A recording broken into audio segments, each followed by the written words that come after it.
Salut à tous, débriefing de mon premier chantier. Donc la création de deux prises au-dessus du piano. Je me suis repiqué dans une boîte de dérive. En fait, c'était un beau bordel de fil avec une façade plastique devant. Donc là, j'ai recréé une boîte de dérive propre comme vous pouvez le voir pour alimenter les deux prises que l'on vient de voir. Dans la salle de bain, j'ai décalé la bouche de VMC. Donc la bouche était contre la faïence et coupée aux deux tiers. Donc là, j'ai refait une petite trappe. J'ai bien décalé la bouche du mur. Et maintenant, nous avons quelque chose de propre, la bouche complète, et c'est nickel. Donc là, nous arrivons dans la partie cuisine.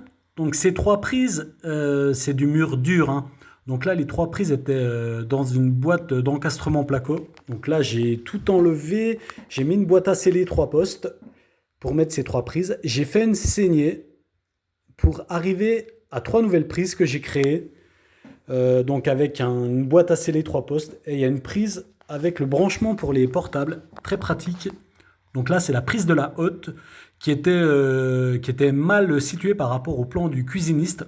Donc là j'ai pas pu tirer sur les fils pour avoir un peu de rab, j'ai dû mettre une boîte de dérive et j'ai dû prolonger les fils jusqu'à l'emplacement exact de la prise de la hotte, comme vous pouvez le voir.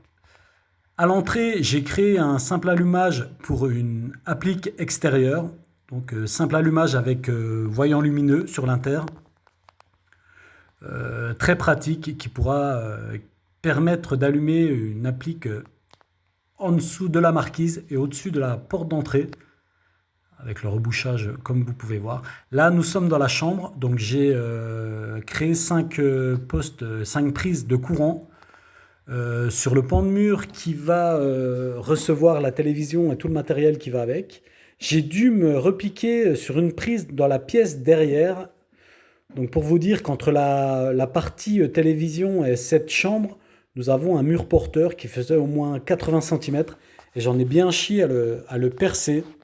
Donc voilà, je me suis repiqué depuis cette prise. J'ai traversé le mur et j'ai mis 2 boîtes à sceller, une de 3 postes, une de 2 postes, pour alimenter les prises que vous avez vues tout à l'heure.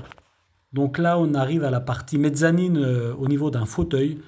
Et j'ai créé une applique, un simple allumage pour une applique au niveau du fauteuil. Donc. Et je me suis... En fait, derrière cette prise, avant, il y avait un peu de bordel, pas mal de fagots de fil. Il y avait l'alimentation du volet roulant, il y avait le départ d'une autre prise.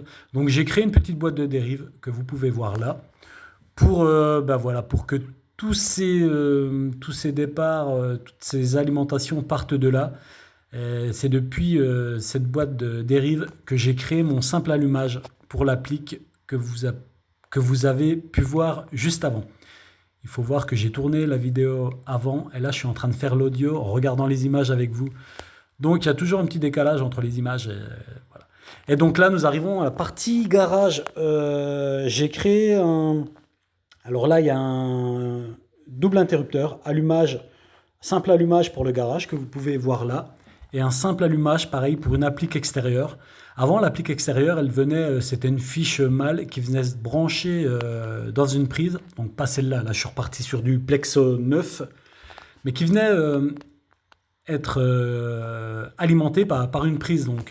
Donc l'éclairage extérieur était branché sur une prise. Maintenant, nous avons donc... un double inter, comme vous pouvez le voir. Je vous dis à bientôt. Salut!